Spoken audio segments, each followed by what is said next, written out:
네, 안녕하세요. 이동혁 건축가입니다. 오늘은 저희가 세종시 고운동에 나와 있습니다. 지금 주변을 잠깐 이렇게 둘러보시면 낯익은 분도 많으실 거예요. 이곳은 어디냐면은 세종시 고운동의 LH 단독주택 필지 내의 땅에 나와 있습니다. 아무래도 이 고운동이라는 곳 자체가 굉장히 아직도 많은 빈 땅이 있다 보니까 이번 저희가 주택을 지으면서도 정말 많은 문의가 있었던 것 중에 하나예요. 오늘 뒤에 보시는 건물 같은 경우에는 경량 목조주택입니다. 42평형으로 지어졌고 총 건축비는 2억 7,720만 원 정도에 저희가 부가세 포함된 금액으로 완공을 시켰습니다. 아무래도 가장 많은 문의가 왔던 주택 중에 하나이기 때문에 오늘 영상이 또한 많은 도움이 될 거라고 생각을 합니다. 바로 외관부터 좀 설명을 드릴게요. 따라오시죠.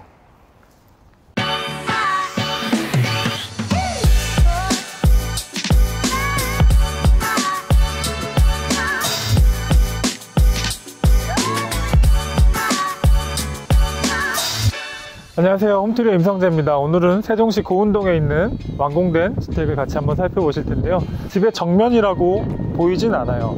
그러니까 집의 배면이 되겠죠. 배면이 되는데 현관이 위치해 있어요. 이 말은 도로 쪽을 바라보고 등지고 있다, 이렇게 보시면 되겠고, 바로 현관을 한번 살펴보실게요. 보시기 전에 재료들을 한번 먼저 볼 텐데, 눈에 띄는 재료는 기단부와 연결되는 현관 주변의 파벽돌, 그리고 기본적으로 사용된 스타코플렉스, 이 정도 재료가 눈에 띕니다.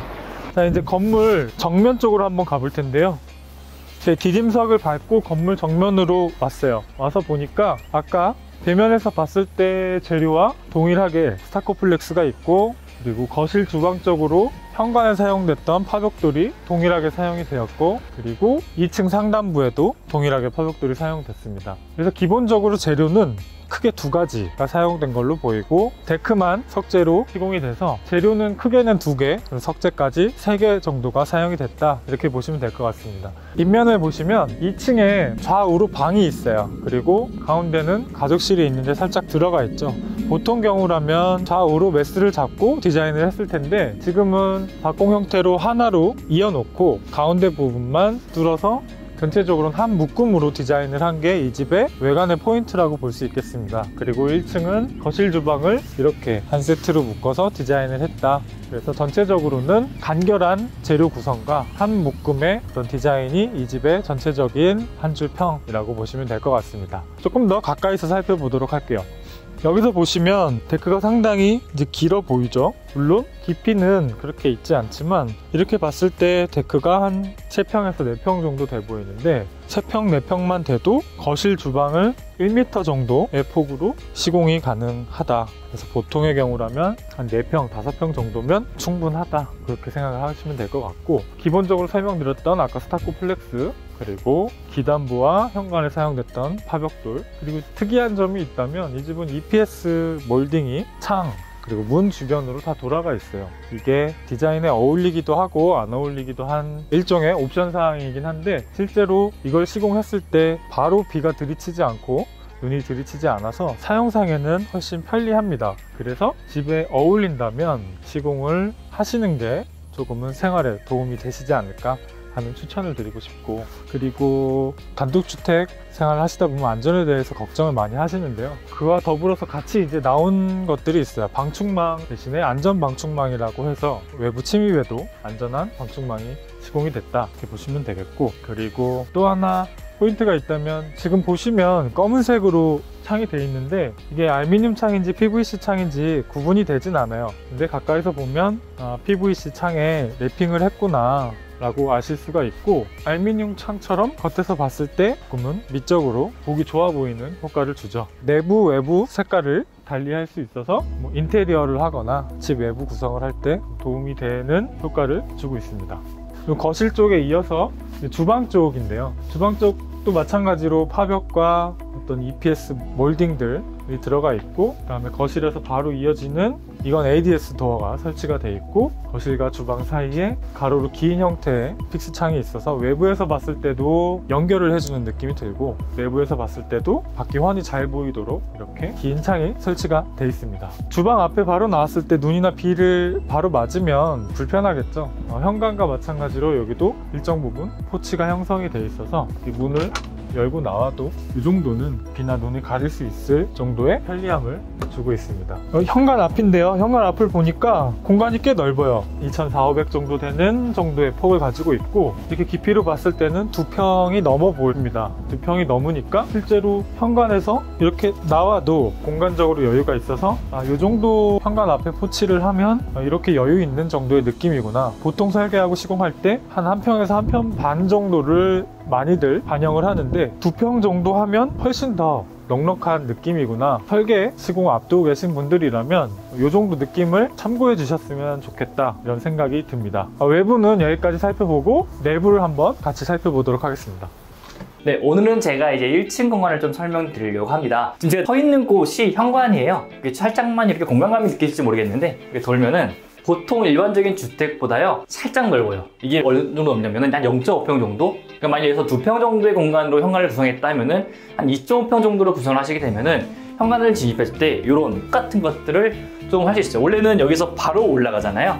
근데 이런 공간들을 만들어주는 게 생각보다 좋아요. 그래서 이런 분들도 이번 영상 보시면서 좀 아이디어로 얻어 가셨으면 좋겠어요. 저희는 중문은 이제 이건의 알루미늄 삼연동 도어를 쓰고 있습니다. 이걸 라움이라 그러죠. 이 알루미늄 프레임을 쓰게 된 가장 큰 계기는 결국은 품질 때문인 것 같아요. 아파트 보면 나무로 된 삼연동 많이 썼잖아요. 그러니까 저희가 전원주택을 이제 한 10년 정도 지었다 보니까 이 나무로 된 게 생각보다 틀어짐이 좀 있더라고요. 그래서 뻑뻑해진다거나 뭔가 안 열린다거나 좀 뒤집혀지는 게 좀 문제들이 좀 있어가지고 아예 하자를 재료 쪽으로 맞추기 위해서 이제 알루미늄 프레임만 현재는 사용을 하게 되었습니다. 이거는 삼연동도 있고요. 앞으로 여는 도어도 있어요. 3면씩 또 돌아가는 도어도 있으니까 이런 건 저희가 인테리어 미팅을 진행할 때 원하시는 디자인 형태로 설계를 하시면 될 것 같아요.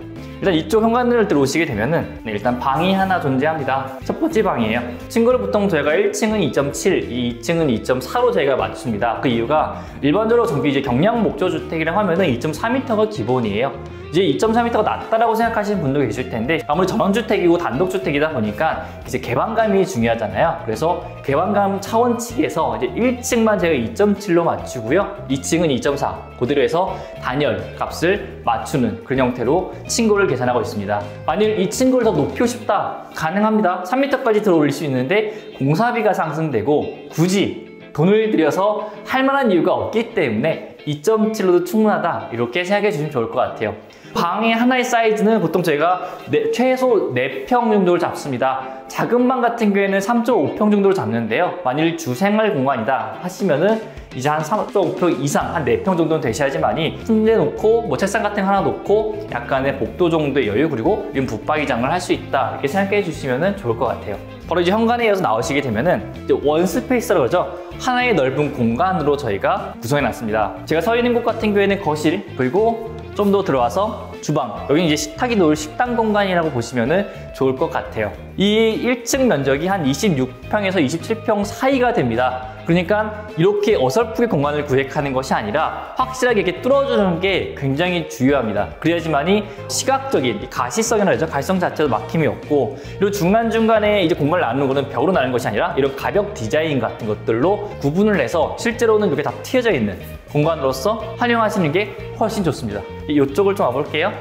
이쪽 같은 경우 화장실이에요. 화장실 같은 경우에는 원하시는 도기 디자인, 원하시는 타일, 뭐 거울까지도 다 결정할 수 있습니다. 건축 예산 안에서 자유롭게 선정 가능하시고요. 이렇게 확실히 다운을 시켜줍니다. 그러면은 이쪽에는 물을 쓰고 이쪽에는 건식으로 사용할 수 있게 화장실을 구성해놨어요. 그리고 여기 문이 하나 있는데 바로 옆에 지금 계단실이거든요. 보통 계단실 밑에 창고를 옆으로 들어가는 형식으로 많이 하잖아요. 근데 여기는 아예 문을 짜서 이런 식으로 아예 다목적 창고 공간을 활용할 수 있게 제가 공간을 만들어 놨어요. 이런 것도 하나의 아이디어라고 생각하시면 좋을 것 같아요. 네, 여기는 이제 주방 공간인데 주방 공간에 문이 2개가 있어요. 들어가 보면 여기는 이제 보일러실 겸용인데 이제 세탁기까지 같이 들어가 있는 약간 다목적 룸을 저희가 이렇게 만들어 놨고요. 옆에는 보드 주방이에요. 그래서 여기는 이제 요리를 할 수 있는 렌즈 같은 것들, 또 냉장고 하나를 놓을 수 있는 널찍한 공간을 제가 만들어 놨어요. 자, 이 주택 같은 경우에 좀 특징적인 부분은 보드 주방에 들어오게 되면은 바깥으로 나가는 문들이 하나씩 다 있어요. 근데 문제는 이 문 때문에 이 공간이 굉장히 추워요. 왜냐면은 이 바깥으로 나가는 문 같은 경우에는 단열 도어가 아니기 때문에. 그래서 만일 내가 굳이 바깥으로 나가지 않아도 된다 하시면요, 이렇게 문 없이 딱 컴팩트하게 구성을 하게 되면 훨씬 따뜻해요. 그리고 이 바닥을 잠깐 보시면 바닥이 타일이 아니에요. 예. 난방벽을 같이 깔았어요. 실내 공간으로 해서 턱이 없이 구성을 해놨기 때문에 난방적인 부분에 대해서도 훨씬 더 활용성이 높을 거예요. 대신 이제 앞마당으로 나가는 문을 놔뒀어요. 그래서 일반적인 방화로를 단 게 아니라 이런 창문 자체 3연동 시스템 창호를 달아서 밖으로도 이동할 수 있는 동선을 만들어 놨어요. 그리고 이제 이런 것들은 픽스창인데 이 조망창이라 그러죠. 열리지 않아도 돼요. 픽스창을 놔서 식탁에 앉아서 밖의 경치를 구경할 수 있는, 그래서 이런 식탁등 같은 것들 포인트 등이 하나씩 들어갔어요. 나머지 조명들은 저희가 다 매립등이에요. 네, 어지간해서 요즘에 주렁주렁 잘 안 답니다. 옛날에 그 샹들리에라고 했잖아요. 거실에 막 다는 것들, 이런 거 요즘 안 해요. 네, 오류천스럽기 때문에 LED 매립등으로 다 매립을 한다, 이렇게 보시면 좋을 것 같아요. 2층 올라가 볼게요. 네, 안녕하세요. 정다운 건축입니다. 자, 오늘 세종 2층 한번 둘러볼 텐데요. 2층에 요새는 아까 전에 1층에서도 설명드렸지만 샹들레를 다른 추세가 아니라 계단등도 이렇게 디자인 등으로서 심플하게 이렇게 달리는 추세고, 계단재도 2층에 있는 바닥에 강마루와 어울리는 계단재로 해서 통일감을 주었고요. 2층의 가장 큰 포인트라고 하면 바로 이 사색 공간이지 않을까 싶습니다. 이렇게 이제 카페형 의자를 두고 바깥에 좋은 풍경을 보면서 사색을 즐길 수 있는 공간. 대체적으로 이쪽에다가 많이 이렇게 테라스라든지 베란다를 설치를 하시지만 사용하지 못할 수도 있는 공간에 투자하기보다는 이렇게 픽스창과 개폐창을 둬서 사색의 공간으로서 마련을 했고요. 올라오자마자 바로 왼쪽에는 건축주님의 방 공간들, 여기도 이건 창호 적용을 해서 이쪽 사색의 공간과 같이 똑같이 창호를 통한 채광 그리고 환상적인 뷰를 볼 수 있게끔 설치를 했고요. 이쪽도 쪽창을 설치를 해서 열지 않더라도 이쪽에서 환기가 가능할 수 있게끔 준비했다는 것들도 되게 건축주님께서 신경을 많이 쓰고 저희도 많은 걸 제안을 드렸던 주택입니다. 이런 환기창 하나가 금액대 투자 대비 사용도가 굉장히 높기 때문에 이런 환기창은 저희도 추천을 요새는 많이 드리는 편이에요. 이런 식의 환기가 집에 어떤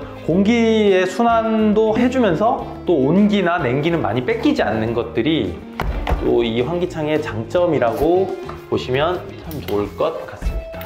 계단에서 우측으로 이제 가보게 되면 바로 옆에 2층에 중앙 화장실이 있는데 1층과 마찬가지로 통일성이 있게끔 이렇게 준비를 했고, 여기도 환기창을 이렇게 둬서 열리기도 하면서 완전히 잠글 수도 있는 이런 창을 준비했다는 점, 1층과 통일성 있게 준비했기 때문에 이 집은 굉장히 심플하게 또 이루어지고 있습니다.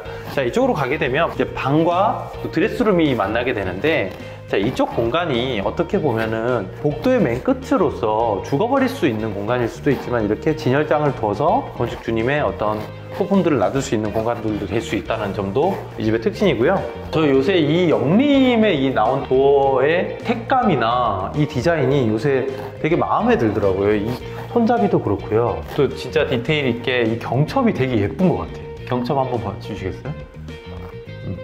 여기 콘센트들이 다 있는데 이 제품이 르그랑이라는 제품으로서 굉장히 디자인이 뛰어난 제품입니다. 고가이긴 하지만 이렇게 새 집을 지었을 때 르그랑이나 융 이런 제품들을 써주게 되면 집의 콘센트도 인테리어적 소품이 된다는 걸 말씀드리고 싶네요. 여기도 아까 전에 똑같이 이런 큰 창을 두고 환상적인 풍경을 즐기면서 이 세종시의 어떤 유유자적한 생활을 즐기기에 알맞는 창호의 크기가 아닐까 싶습니다. 2층은 크게 별다르게 설명을 드리기보다 건축주님의 어떤 생활을 통한 이런 공간으로 이루어져 있는데, 자, 여기가 드레스룸입니다. 드레스룸 굉장히 간략하게 시스템으로 꾸며졌지만 드레스룸이 다른 집보다 이쪽 면 정도가 더 큰 것 같아요. 제가 봤을 때는 이 정도 면이. 그래서 이쪽에도 옷을 충분히 담을 수 있어서 2층의 드레스룸이 상당히 활용도가 높을 것 같다라는 점, 그리고 소방관 진입창 여기에 설치를 해서 언제든지 소방관이 진입할 수 있고 대피할 수 있게끔 준비했다는 점도 가장 크고요. 또 저 소방관 진입창은 픽스창이기 때문에 열리지가 않습니다. 그래서 여기도 아까 전에 설명드렸다시피 환기창을 둬서 옷이 상하지 않게끔 환기창을 뒀다라는 것도 주된 포인트인 것 같습니다.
네, 이 영상이 도움이 되셨다면 구독과 좋아요 눌러주세요.